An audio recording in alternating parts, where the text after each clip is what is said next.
Is Brawl Stars worth playing in 2023? Brawl Stars is a multiplayer online battle arena game, and the main concept is to enter the arena in various game modes and fight to be number one. Brawl Stars was released in 2018, and I come with a fresh perspective. Being a new player who just started playing this year, I might be able to shed a new light on the state of the game. The objective varies depending on your game mode, but generally the goal is either to defeat the opposing team, collect gems, control a zone, or score goals. The gameplay itself is easy to learn but hard to master. You have one attack and one super ability, and they're both on a refresh timer, so you need to use your shots wisely. Getting familiar with all the brawlers and how they operate is going to be something you want to do early on for future success. And speaking of the brawlers, in 2018, there were only 19 brawlers. Rare, super rare, epic, mythic, legendary! So now we have 70, and there's 7 main classes. We got damage dealers, assassins, marksmen, artillery, tanks, support, and controllers, each having their own set of pros and cons depending on your team composition. For example, my boy Crow is an assassin, and he's great at keeping sustained pressure on the enemy team with his poison, and he's great at utilizing his super to jump on the wounded enemies to finish them off. But Crow is squishy, and being an assassin, he's susceptible to tanks and damage dealers.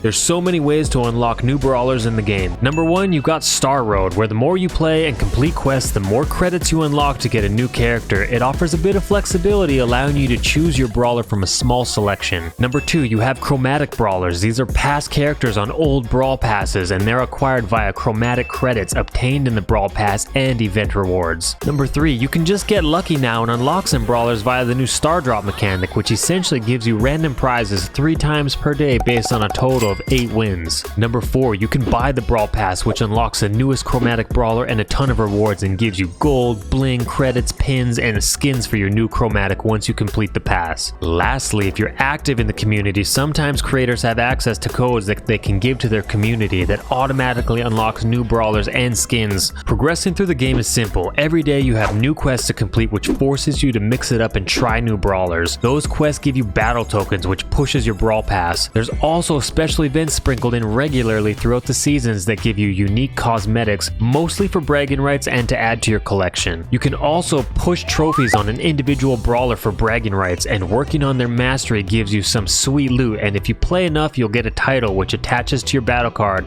and when you enter matches, people will know that you're the boss. Those trophies also push you down Trophy Road, which takes into consideration all of your trophies across all of your brawlers and gives you even more rewards. I think there's probably enough to keep you busy in the game.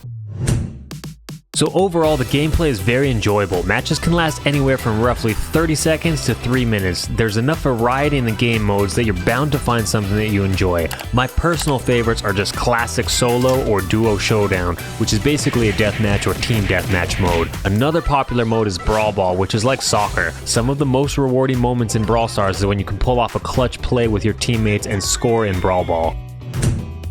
In my experience, the majority of the community has been very friendly and helpful, but there are some drawbacks. I've had a ton of people reach out to play with me from the community, but as a new player, when you're paired with somebody who's more advanced and has more trophies than you, the matchmaking is not very forgiving, and you get paired up against monsters whose skill level is vastly superior. The only workaround I've seen is for your more experienced players to either play a lower trophy brawler or to create a Smurf account to play with you, but this also adds to the problem that you might get crushed by another Smurf roaming the maps. The game also gives you a good excuse to play with your friends via regular challenges, and some are more competitive than others. For example, some challenges offer infinite attempts, which means you're guaranteed to get the rewards, and others may only have 4 attempts, and you'll need to pay with gems to buy more attempts, which results in the rewards being a bit more rare and act as bragging rights.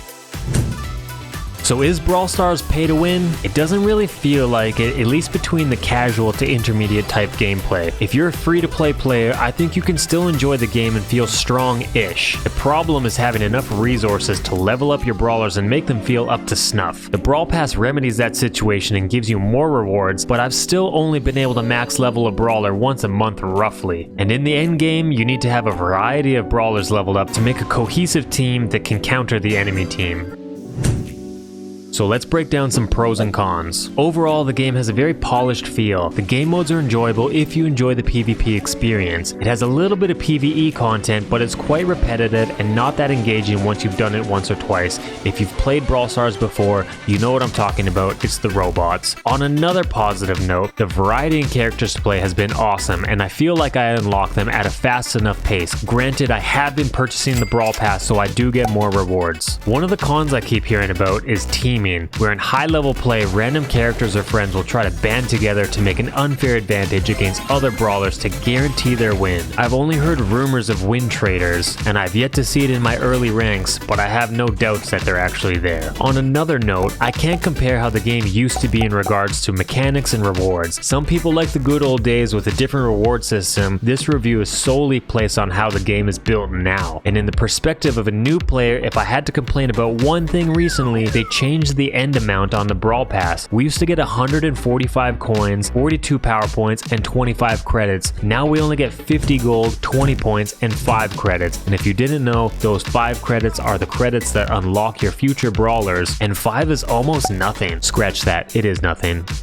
So my final thoughts on the game. Obviously, I'm a bit biased on my opinion of the game. As I've enjoyed it so much, I've decided to start making content on it. But I think it's actually quite a solid game, and it works great to play casually for a few minutes or for longer gaming sessions. I've recruited some of my friends, and it also makes for a great couch co-op game. If you're active in the community, you'll find tons of players who want to play with you and chat about the game, and the majority of the community is friendly. I'm surprised I just started playing this game in 2023, as it's been staring me in the face from the App Store for a while. But that's just me. How are you guys feeling overall about the gaming experience? Let me know in the comments below. Don't forget to hit the subscribe button on your way out, and we'll catch you guys in the next video.